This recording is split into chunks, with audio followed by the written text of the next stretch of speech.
Europe 1, 6h57, Thomas Soto. C'est le vrai faux de l'info de la matinale avec vous, Géraldine Vosner, bonjour. Bonjour Thomas. Ce matin, l'offensive d'Emmanuel Macron contre le terrorisme. Un projet de loi sera présenté le 21 juin au Conseil des ministres. Il est censé permettre de sortir de l'état d'urgence en inscrivant dans le droit commun certaines de ses dispositions, ce qui ulcère le président de la Ligue des droits de l'homme, Malik Salamkour.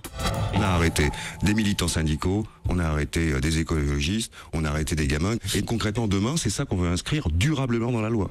On a arrêté des militants syndicats, entre autres, grâce à l'état d'urgence. C'est vrai ou c'est faux, Géraldine ? Alors non, il n'y a pas eu au titre de l'état d'urgence d'interpellation de militants. Ceux qui ont été arrêtés pendant des manifestations, c'était pour d'autres motifs. Violence, troubles à l'ordre public. Ces mouvements, rappelez-vous, ont été parfois vifs. En revanche, des militants ont été contraints, et de façon exceptionnelle, au nom de cette lutte contre le terrorisme, car l'état d'urgence permet au préfet d'interdire n'importe quelle manifestation, d'assigner des gens à résidence pour peu qu'ils estiment que l'ordre est menacé.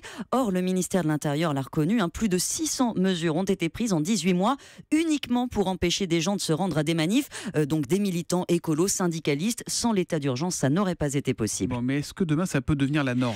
Si le texte est adopté en l'état, oui, les préfets pourront interdire à quelqu'un de sortir de sa commune, par exemple, au prétexte de prévenir des actes terroristes. Mais prévenir, c'est très flou. Si l'on considère que la police a mieux à faire que d'encadrer un mouvement, on l'interdit, ou on empêche les éléments durs ou considérés comme tels de s'y rendre.